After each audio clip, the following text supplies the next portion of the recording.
Dudes, what's happening? It's Trent here, and it is Friday, June 8th of 2018. This is Trent's Comment Corner, number 9. So I've been doing this show every Friday where I answer your comments, I answer your questions from the comments section here on my YouTube channel, and that's what we're going to do today. I'm going to cut out a lot of the updates on junk that I've been working on. Aikida is still in development. I'm going to have a new patch for that coming up soon. I'm working on some new novel covers with Nick Cole and Jason Anspach, of course. And that covers all the updates. Let's jump into your comments. Let's talk about what you guys are talking about. So let's head over to YouTube and go to the comments. If we head on down to community, we got a couple of questions here. Let's talk about Dante Ezio Cifaldi, who I've responded to in the past. I had another question. I'm currently having a lot of trouble with going from colored line drawings to more painted pieces for characters. At the moment, it's such a comfort zone to default to thick black lines and render inside that than it is to push beyond my limits and try to paint something without lines.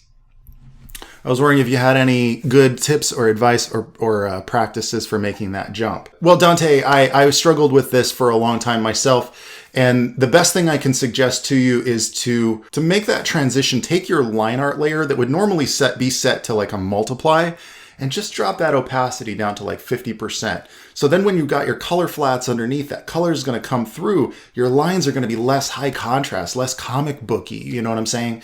Also, I would suggest after you've got to that point, start to just still use the contours, start to turn your form, start to add in your shadows and things like that. And you'll find that before you know it, those lines are backed way off. You've got a lot more rendering going on and you can focus on the painting aspects of your piece rather than it being a comic booky sort of flat colored drawing. This was a great question. And I want to do a tutorial, a more in-depth tutorial on that. Thanks, Dante, for the awesome question. All right, let's see what else we got here. William Fogg van Qualen says, OMFG, I hate Photoshop. It's so overcomplicated. Sorry, it doesn't need the voice. I added that. Now I'm stuck in a 1-year subscription. I'm going back to Sketchbook. Well, William, I will say this. If you bought the 1-year subscription, you might as well spend some time with Photoshop. I've done a number of Photoshop tutorials from beginner to more advanced type of stuff. I know it's overwhelming. There's so many buttons and icons and what does any of this do and how do I get it to do just the thing that I want it to do? And that's why I did the tutorial that's mostly focused on painting in Photoshop, because it can be overwhelming. But stick with it. Sometimes the hardest thing to do is just to get over your own frustration with something. Stick to the things that are working. Find a little tutorial that teaches you something very specific, how to just draw or something, how to do something that you want to be doing with it, and just keep repeating that and then expanding out so that if you just get your foot in the door with it, quite literally, just get that little bit of a nugget of comfortability. It's like when you're learning a foreign language, just learn like 10 basic words and start to build out from there. Hello, goodbye, where's the bathroom? Are you single? Asoband Post says, are there 2 Trents? In your easy text in Photoshop video, your voice got a lot higher near the end of the video, LOL. Yeah, that's my evil doppelganger comes in and finishes all my videos while I'm sleeping. I actually have a sleeping disorder where anything that I've left unfinished, it's like another entity wakes up in the middle of the night, goes over to my computer, fires it up, and finishes the work for me. It's awesome, but I never know what the hell's going to happen. He's got a higher pitched voice than me. He also has a goatee and an eye patch. Jacob Christian says, how do I like a video twice?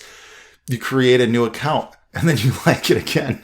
Now, the best thing you can do if you really, really like a video, you really liked the Old Man Pikachu video. If you really, really like a video, best thing you can do, brother, is share that. Post that on your Facebook or your Twitter or something. Just let people know that you like it, because that's how you get the word out, man. That's how you double like something. El Churro asks, what kind of canvas size do you use? I'm new to digital art and don't have a clue on what I should use for canvas size. Man, this is a very common question. Don't sweat it, brother. Just kind of set it up for about 2500 by 2500 and you're going to be okay. No matter what DPI or anything like that or measurements, just go for about 2500 pixels by 2500 pixels roughly. You can modify that however the heck you want. There's no step by step, brother. Make it how you want it, but you're going to get a decent resolution at that scale. You won't be seeing lots of pixels. You know what I'm saying? Unless if you're going for pixel art, in which case, don't do that. Do like 32 by 32 or 256 by 256. John Lau says, I've been wondering for a while if you'd consider doing a tutorial on writing, more specifically writing for video games. Well, John, I've only written for a couple of video games, Final Fight Streetwise, which they really just kind of gave me a credit for that, for writing a lot of my characters' dialogue, because I was also Kyle Travers, the character in the game. But a few plot points. I also wrote CannonBallers and Aikida, of course, but I wouldn't say that I'm an expert in writing. I did a lot of studying, and I will recommend a couple of books to you. Check out, there's a book called Story by Robert McKee. This is sort of like a screenwriter's handbook, and it's got a lot of really good points about driving your story with emotion and the importance of the turning of polarities in a scene, the argument between two characters, for instance, rather than, and also the symbology of events that are happening in the scene. I'd also recommend another book called Save the Cat by Blake Schneider. These two books were integral in my development as a writer, although I found that eventually I had to throw out a lot of the rules that I was learning because I wanted to write a little bit more from a gut. I would say that the best place to start if you're doing a lot of writing, at least one, emulate what you love, but also find your own voice in it. So for a long time, I would write an indie comic, Creed, about a kid who created an imaginary world. It was like me drawing comic books. It was things that were happening in my life, my struggles with people that I knew would transfer or translate over into characters within the story. Also, good friends of mine became integral characters, and what they embodied in my life became what they embodied in the character's life. And so it became a very natural writing experience, but it didn't have an ending. It was kind of like a Richard Linklater film, just no point. Oh, good God. Now you got me talking about writing. You know what? Just read those couple of books. It'll help you out a lot. Let's see what else we got here, man. Oh man, Mel Leo asked a really good question. Love this video so much. Hope I'm not being silly guy here, but I just want to ask, I'm 40 years old and I'm just starting at digital art. Is it too late for this? Am I too old for this? I'm paraphrasing. Mel, dude, what? 40, dude, I'm 41. I'm not too old for this. I get to be a kid forever. I get to have fun making video games, making artwork, making comics. Sometimes I dance between Pokemon and Meat Boy, and the next day I'm drawing Diablo or League of Legends characters. Man, it's never too late. The big question is, like, you know, if you're thinking career, you might want to consider just going straight independent, though. Most authors don't write their first book until they're 40. So with that in mind, it's never too late to enjoy and live your life as fulfilling as possible, creating a craft that you always dreamed of creating. At any point in your life, you can decide, this is what I want to express. This is the moment. What matters is now. And jump on that, especially if it's not something that you need as a career. Now, would I abandon my mortgage and like start living in boxes, dreaming of someday working at Blizzard or something like that at 40 years old? That's a bit harder to do because you're competing with guys who have infinite time. Somebody in their 20s, early 20s, they got nothing better to do. They're living with their parents. They're drawing all day. And if you are 20 and you want to be doing this, you should be living with your parents and drawing all day and stop and thinking about expensive clothes and new cars. Focus on your craft. Give everything you got to it because that's what your competition is doing. But if you want to go independent, start doing books, start writing novels and doing art for your novels. Start painting for galleries, start going to galleries and doing, putting up your paintings in those galleries, things like that. There's never too late to start enjoying the craft of creation. Trent, I'm curious, do you warm up before drawing projects? My first few drawings are often bad until I get in the mood. Yeah, man, I don't think of it as a warm-up. I just fill the page with something. Sometimes it's just kind of a crummy sphere with like lines through it. Sometimes it's a weird looking head. Sometimes I draw, you'll notice when I was doing a lot of the line art stuff on paper, I was drawing a lot of just portrait shots. That's kind of my warm-ups. Those are the things that I draw just to kind of like loosen up the wrist and get comfortable with drawing again. But it also depends on what I'm doing. So if I'm doing a character design, I start out with silhouettes. And all those silhouettes become my thumbnails. Those become my warm-ups. So in a way, yes, but I don't like to waste the time doing a little throwaway warm-up piece. I just jump straight to the juice. Every one of my paintings, the whole painting is a warm-up. Like a character in Dragon Ball Z still powering up. In 10 years, I'll finally be ready to do my first painting. Hillary Ford asks, hey Trent, I have a question about how to get a good cartoon look for games. I'm currently making my first game and I can't seem to nail a cartoon look for color. Here's the thing, Hillary, any kind of an art style that you want to do, the best thing that you can do is set that up, like take a little snippet of the art style that you want, put that on your screen, in your Photoshop file right next to it, do a study, break it down. How do I get that line art? Just copy everything down to the letter of what you're looking at. And you'll find that you can emulate that art style. If you have to, trace a couple of times. If you sit down and you're copying something for a few hours, you're going to have a way better understanding of how to accomplish that, even if you find your own method to get there. And in fact, that's the best way to do it, is finding your own method to get there. One of the things that I find when people ask me to teach them something, 99% of the time, it's something that they want a shortcut. They want somebody to fix it for them. But that's not where you learn, brother. That's not where you learn. You learn by looking at something, really focusing a lot of energy on trying to dissect it and discover it. Discover how it's constructed. You reverse engineer it. And when you find that you love reverse engineering it, that's when you become good at it. And that's when people start to ask you, how did you do what you did? Because I want to keep all this a lot more concise, this is the last one. Mike Sykes says, he had a really great question. Hey Trent, do you ever find it difficult having so many projects going on at once? I always have so many ideas. It often sabotages me. Any tips? Brother, this is the biggest challenge that I face. I used to think of huge projects. I'd think I want an animated series. I want to make a big AAA 3D game. And that always sabotaged me because it was such a massive undertaking. After 3 months, I'd get bored and frustrated and I'd have to move on.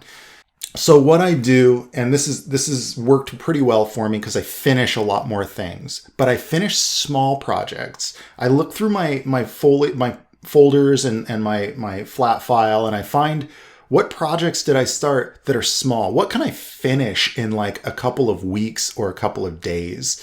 So if it's something like a short story, I just wrap it up. I just finish up that thing. It's like going through a list and finding when you're cleaning your house or you've got your stuff to do for a Saturday. I find the thing that I can take care of quick and easy, like just so I can scratch off something off my list.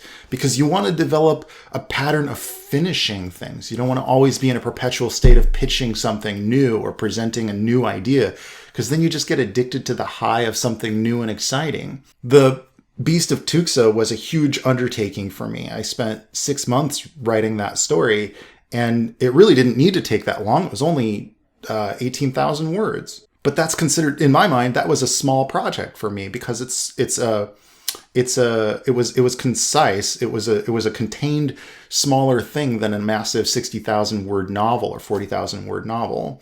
The other thing I'm doing is I am writing a new Twilight Monk book, but the way that I'm doing it is that I'm committing to a small thing every week so that the bigger project, when it comes together as a whole, is closer to what I originally envisioned, but the goals are smaller. They're broken up into smaller, achievable chunks. So 1 chapter a week, which isn't available anywhere yet, I'm just still working on it, 1 chapter a week, and I can finish something. I can make progress on it, and I feel this tremendous... I come out of the gym. I do actually do it while I'm on the treadmill. I'll be walking and writing. Half of this new novel that I'm doing has been written on the treadmill on my phone, which is not efficient, but at least I'm making progress. When I come out of the gym, I can't wait to tell my wife about, oh, check out, this is what happens in this story beat. And I feel like things are happening. The story's going somewhere now. And even if I don't finish all of it, I will have come very close to having something complete and concise in these small projects. Aikido was a small project. I went through all of my folder of little experiments and game prototypes, and this was the one that was the most fun. And I looked at it and I went, if I do it stage-based, I can finish this. People could be enjoying this like now. I just put a very low price point on it, make it very affordable, and people can have some fun with this, and I'll feel a sense of completion, even if I add more to it later, which I'm still doing. And so like that would be my advice to you, Mike Sykes. It was a great question. It got me thinking a lot more about how I can be more effective with my projects and completing things. You want to practice finishing things more than you want to practice just getting things started. So make them more bite-sized or break it down into bite-sized chunks that are manageable. All right, dudes, that covers Trent's Comment Corner number 9 for the week. If you got comments, suggestions, or feedback, please drop those in the comment section below. Anything that you want to ask about, well, anything really. Art, lifestyle, management, time management, project management. Let's talk about one of the things I wanted to let you know about real quick.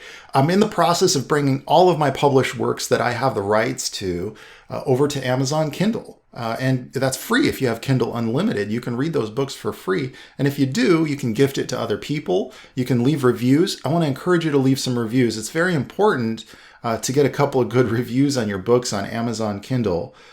Even though it's free for Kindle Unlimited users, they look at the reviews, and as you know, if something's got a bunch of great reviews, then more people are more likely to read it. And I want to get that book out to as many people as I can so I can continue telling the story of these characters of Mao, Rin, and Nora, and Desmond. I want to pick up where I left off. It's something that I've been enthusiastic about sort of in the background for a while. As for Aikida, a new update's going to be coming in the next week or so. I'm just putting a little tidy bow on it and want to make sure that there's a little bit more of the... I realize the cutscene, you don't get the cutscene to know the context of the story until you've beaten it. And that's really tough. Most people aren't going to beat Aikida. If you did beat Aikida, let me know in the comments below if you got stuck anywhere or anything like that. I know there's some really tough spots. Also, I'm bug fixing right now. I got a couple of people that have left some comments letting me know about some bugs that they found, and I really appreciate that. It's coming to Steam. I'm in the process, but Steam has like a 10-day window. I've been waiting 10 days just to get approved to post my game. Come on, man. Amazon took 15 minutes to post my books. What's going on, Steam? So, dudes, that about wraps it up for me on this one. I said that already, but we're going to wrap it up. I want to thank you so much for stopping by. Don't forget to subscribe. And, dudes, I'll catch you all mañana. Ciao, baby. Yeah.